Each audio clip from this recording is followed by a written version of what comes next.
Hello everyone! Welcome back to my channel. Here is your Mommy Lola once again. Nandito na naman po ako for another unboxing video. Ayan, ito po ang ating i-unbox. Unboxing agad po tayo. Itong mga plants na ito, nanggaling po ito ng Indonesia. So, tapos na po tayo sa Thailand. Indonesia naman po ang punta natin ngayon. So, simulan natin dito sa dalawa na to. So, dalawang seller po yung nabilan ko nito. Yung isa po, itong dalawa na to, galing to kay Miss Aisel Verdilio. Aisel Constantino. Yes, Verdilio. Yan, kasi first time kong nakabili sa kanya nung nag-live selling siya sa Indonesia. Yan, start na tayo ng unboxing. Alam niyo, nung dumating to, eto yan. Tuwan-tuwa po ako. Meron siyang parang pad paper na anong tawag dito? Customize with my name. Ayan, nakakatuwa po, di ba? Ang cute-cute. Meron siyang palibreng ganito. Parang pad paper, ganyan. Cute. So, ito na. Ay, ba't may langgam? Unboxan natin.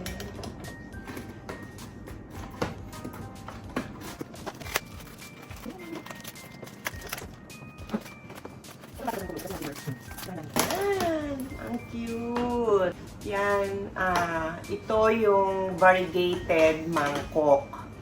Ganda. Ayan, variegation. Hindi ko alam kung itong variegation niya o nag-yellow na siya. Kung nag-yellow na siya. Pero may variegations naman siya. Ayan. So, ang price niya is 2.5. Ang liit niya. Pero sanay ako sa ganitong maliliit na alam ko Gen Mani Ai ito Gen Mani Ai mangkok or basta mangkok siya. From Indonesia. And yung second one, ito na nga. May pa free. Thank you, Miss Aisel. Ayan, thank you dito.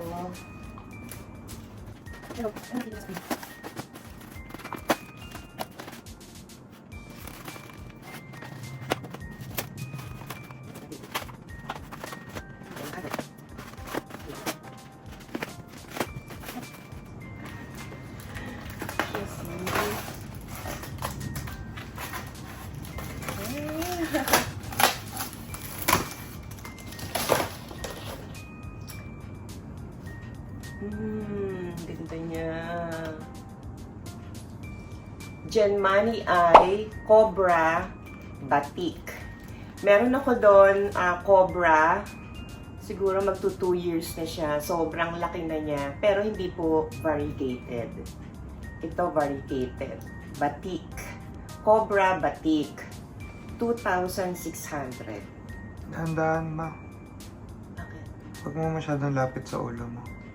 Bakit? Mamatuklaw ka. Cute talaga ng variegations. Kitang-kita na. Lalo pa pag lumaki to and nandun siya sa bright, indirect sunlight. Yan, sigurado mas titingkad yung yellow variegations. Yan. And yung susunod na box, ito po ay galing sa The Plant Station. Bali, nag-i-Indonesia na rin po sila. So, galing po ito kay sikat na breeder ng mga Anthurium foliage, Eddie Pranoto. Kung hindi ako nagkakamali. Yun, sikat na sikat daw po yun dun sa Indonesia. So, tignan po natin ngayon itong mga plants.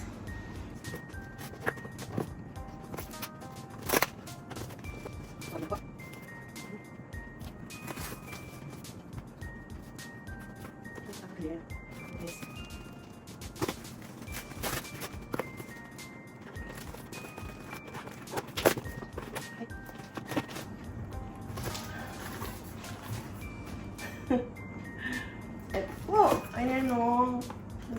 Sobrang cute. Oh my God! Goodness! Oh. Tignan nyo naman to. Do you think mabubuhay ba to? Ganito kaliit. Galing ko na. Baby pink marble. Ayan. Basong maliit. Isang cup. Buhay pa ba siya? Buhay pa naman. So, ito, 3,500. Baby pink marble. Grabe. Medyo papalaki na tayo ng papalaki.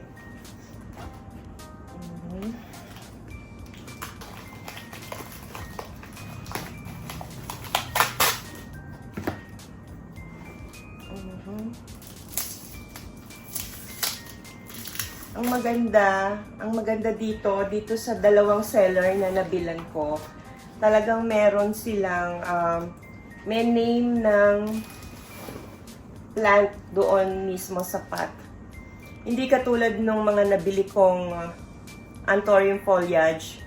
Anong name niya? Basta sasabihin sa'yo kung anong kulay nung dahon, yun ang name. Kung pink, pink foliage. Parang ganun. Ito, meron talaga silang mga talagang name.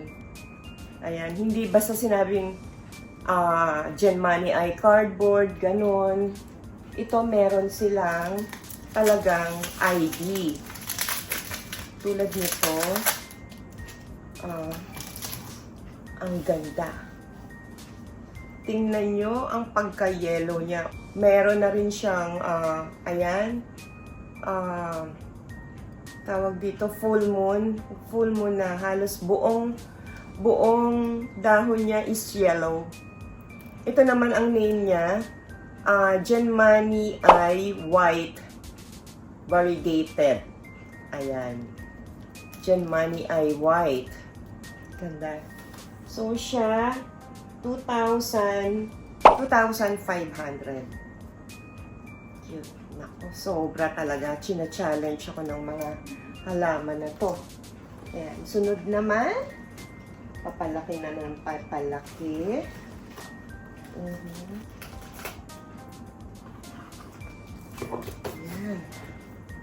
Naku, natuyo na to isa. So, ito, siguro, hindi ko malaman dito. Pareho silang white. Siguro ito yung 3,500 Genmani Eye White. And ito, Genmani Eye White din, 2,500. Pwedeng parehas lang sila halos. Kasi ito medyo pabilog. Ito nag-dry na to, oh. Hindi ko siya matanggal. Baka sira. So, ayan. Genmani Eye White parehas. Sobrang andiliit. Pero ang ganda ng variegation, sobra. Parang palagay ko, hindi kaya ito matuyo kasi full moon na halos lahat. White na siya. This one,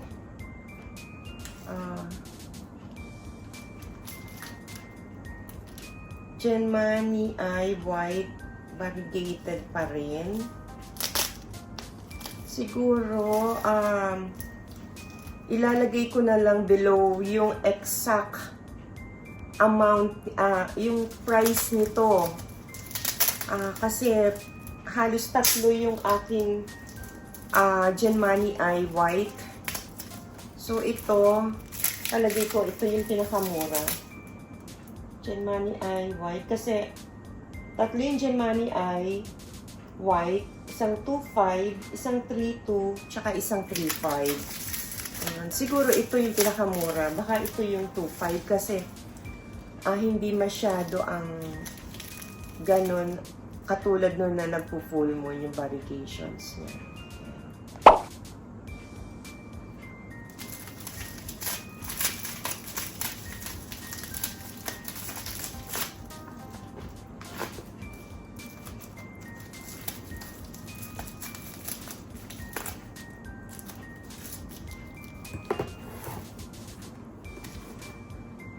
And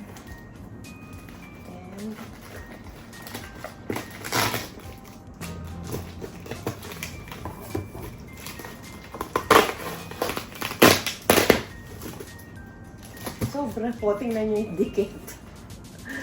Talagang hindi po siya gagalaw dun sa loob ng box. Sobra ang dikit.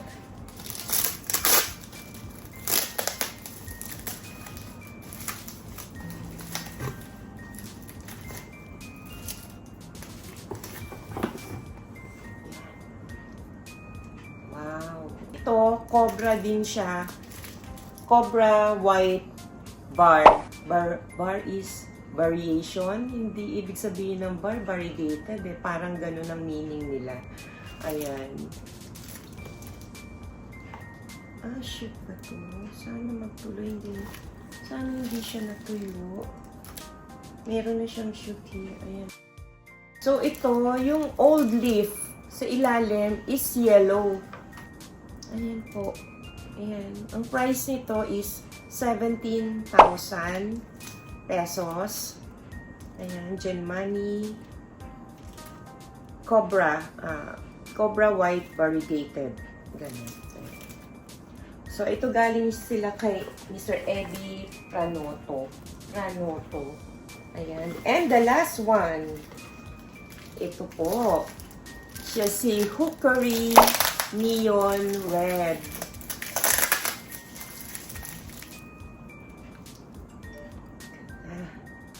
Ito yung pagka-red. Ito yung pag sinabing red, red talaga, hindi pink. Ayan, ito yung 19,000 pesos. Hookery Neon Red. Ayan po. Ang cute nila ngayon. Ang liliit nila.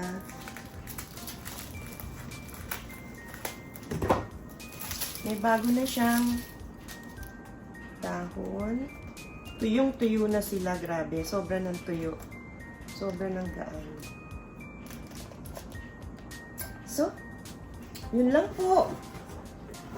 Yun lang po ang ating i-unbox for tonight. Gabi na po kasi. It's already 10:30 ng gabi dito sa Makati City. So, ito for the last time. Papakita ko po sa inyo ang mga bago kong foliage and Genmani ay ito. Hindi ko mahawakan Jello. Ialis mo yung camera. Ayan. Si super liit, super baby. Mukhang cactus. Ayan. Ito pa po. Sila, ayan. Oh. So, yun lang po for tonight. And sana nagustuhan niyo itong aking latest unboxing ng mga Genmani Eye and Anthurium Foliage, Hookery Neon Red. And, syempre, i-update ko po kayo kung ito ba lalaki or what.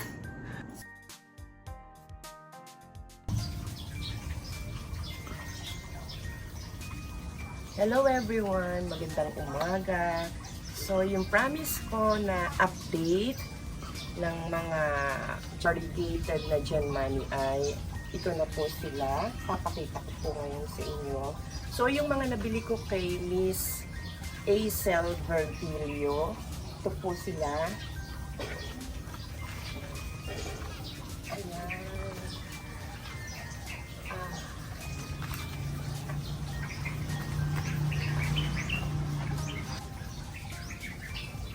Ito po ang Cobra, Genmani Eye Cobra Batik. So, wala naman so far, parang wala namang nabawas na dahon sa kanya simula nung i-unbox ko. Ayan po.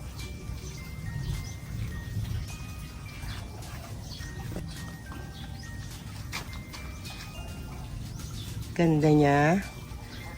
ang maganda variegations. Ayan. And then yung isa, yung Genmani ay mangkok. Ito siya.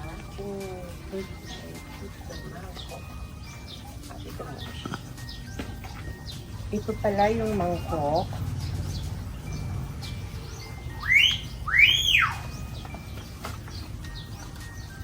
Ito.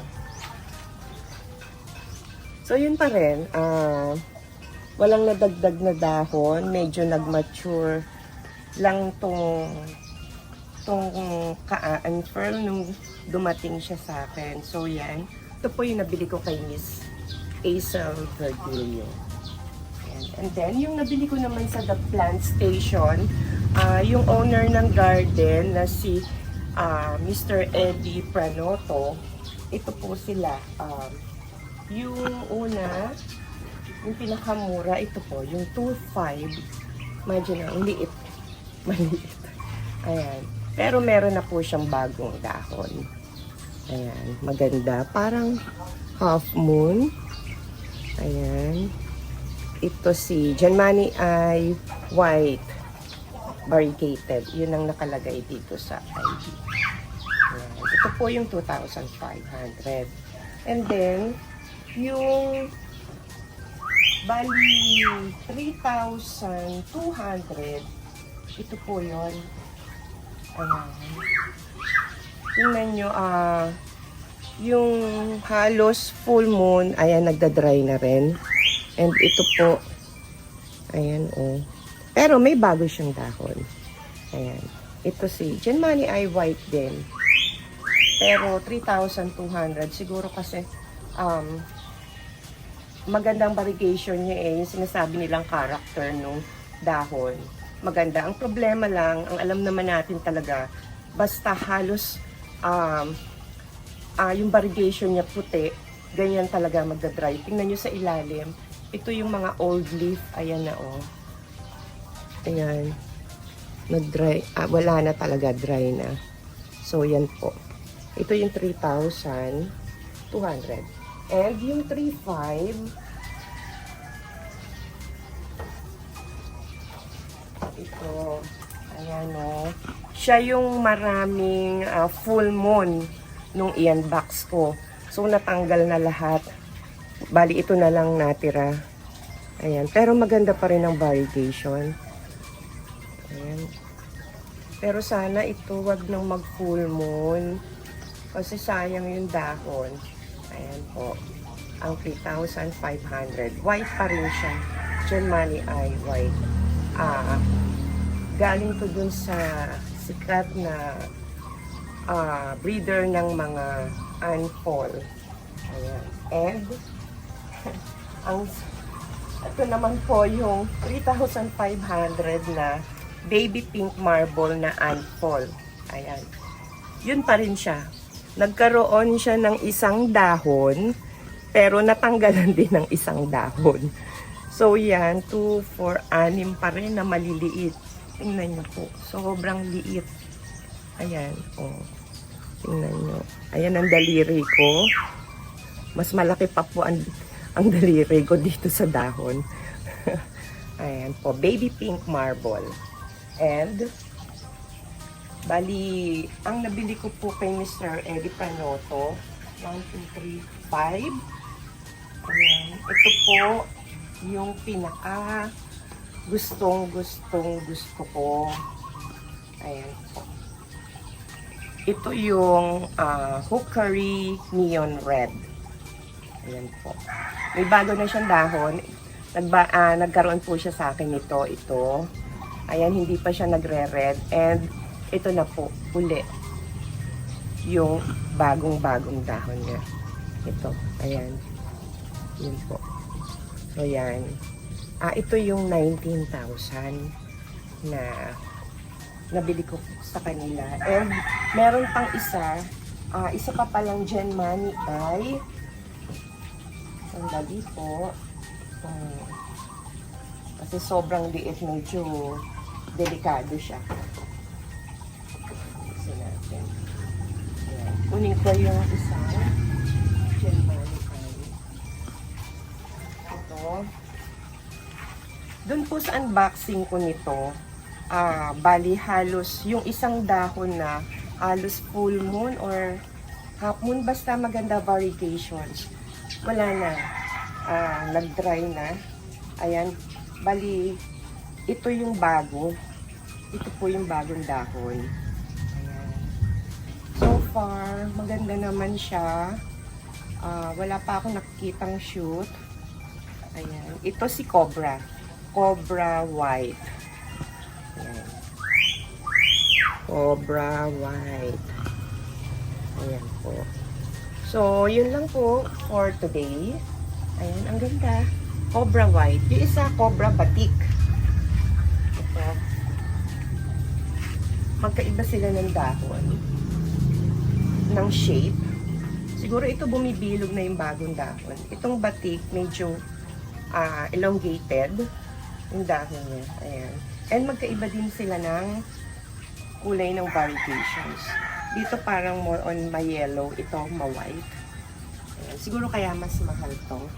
And may napansin lang ako. Ito kasi parang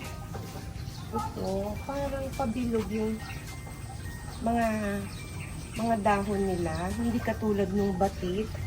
Parang kay Mr. Eddie Pranoto, more on mabibilog yung mga Gen Money eye nila. Ayan. Ito po. Ayan o. Diba? Parang bilugan. Sana, parang mangkok siya, pero palagay ko hindi eh. Ayan. Ang kaganda. So, yun lang po, and sana nagustuhan nyo kahit medyo mabagal ang progress ng yung paglaki nila, pagdami nila. Pero ito, natutuwa ako kasi talagang dalawa multi-stem na siya. Ito po, parang dalawang puno. Ayan. Dalawang puno na sila. Kaya, dalawa yung bagong dahon. Ayan, tsaka iyon pong isa. Iyon. Ayan. So, yun lang po, and thank you for watching. Please don't forget to like and subscribe.